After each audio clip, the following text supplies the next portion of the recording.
99.88%. Yan daw ang accuracy ng pagbilang ng vote counting machine sa VCM sa nagdaang eleksyon 2016. Base ito sa ginawang random manual audit ng COMELEC.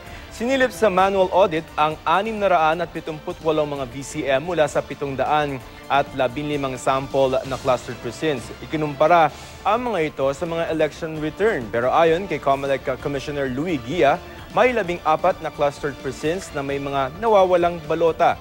Pero pagtitiyak ni COMELEC NCR Director Temi Lambino, hindi naman daw ito makakaapekto sa kabuang kredibilidad ng eleksyon.